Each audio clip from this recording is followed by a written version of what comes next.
Greetings, I'm Arthur of your house with S.F.K Film Studios. What do you think of Baldi's Basics? This incredibly successful indie hit of 2018 has found greatness in marketing itself as a horror game. Now, most can confidently say while this game has some horror elements and moments that might give you the spooks, it hardly has enough to count as a horror game. During a horror game, you can expect to see the unexpected, plot twists, jump scares, the list goes on. You see blood, gore, mystery. And of course, not every horror game will follow the elements I listed. That's good, be unique, but they typically walk along that trail. In Baldi's Basics, you know what and where the threat is somewhere inside a brightly lit, low-quality schoolhouse. Baldi rarely ever sneaks up on you unexpected. In fact, you will always hear him while he's near, every slap of the ruler. This game keeps you tense at every moment, but that isn't enough to be considered a horror game, right? The game's main horror element comes from being chased, which many non-horror games have. No, this game is horror. Horror hidden in plain sight all along. What if I told you this game's horror comes from not the game itself, but from the hidden, dark, twisted story underneath? Many first-time players of Baldi's Basics quickly notice Baldi's strange behavior, getting upset at faulty math and such, but they hardly think much of it. Baldi's just strange, quirky with his own problems like all humans, but that's not all. This isn't appropriate behavior for a school teacher. There's something Baldi's hiding, something that's causing him to lash out. Have you ever noticed how nearly every desk in this school has a notebook or some schoolwork related object on the table? Well, that doesn't quite make sense. As far as I'm aware, school's out and all the kids are gone. That's the point of the game. I highly doubt this many kids have forgotten their schoolwork, and if they did, why didn't they come back like us? Once you add this small detail to the equation, it becomes increasingly obvious that Baldi or someone in the school staff has put them there to make the schoolhouse look normal. But that would imply that something isn't normal. Well, this isn't a schoolhouse, and there are no kids. If you take a look in the detention room, you'll see everyone who's ever set foot in the school. It is clear that this isn't just for school staff due to Playtime's inclusion. But if Playtime's here, where are the other kids? There aren't any.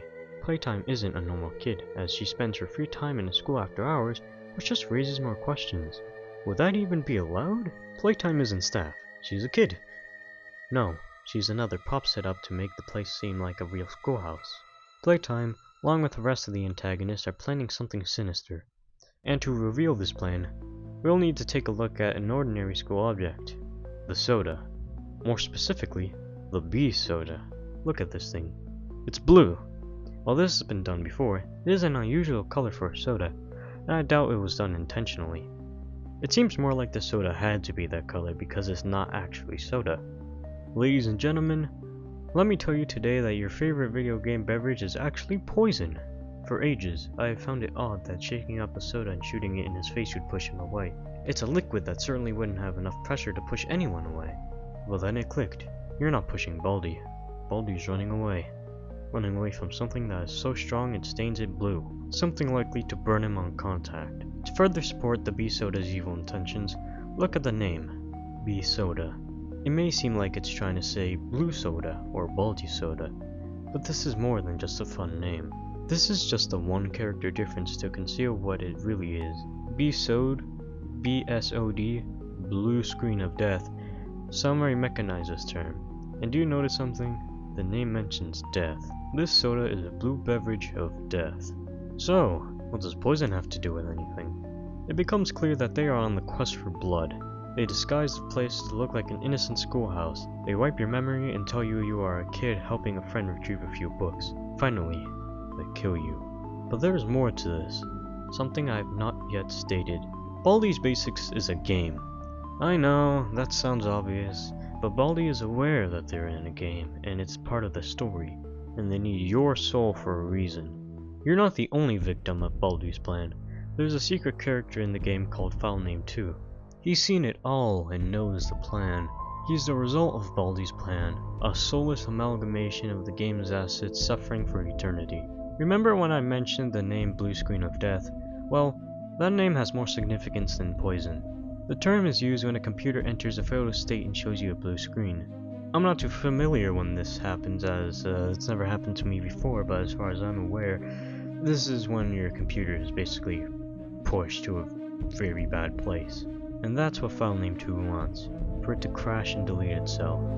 In fact, he wants you to do it, but Baldi wants the opposite. He wants to use the souls to escape the game hell that he lives in. Baldi's ultimate plan is to be free from the computer, and the more you die and give up, closer he comes. Well everyone, I hope you enjoyed the video. See ya. Dead Walrus. Oh, and I'd like to give a shout out to this guy right here, Doom Knight 667. I said in my last post that whoever would comment first would get a shout out by me, so that's what's happening now.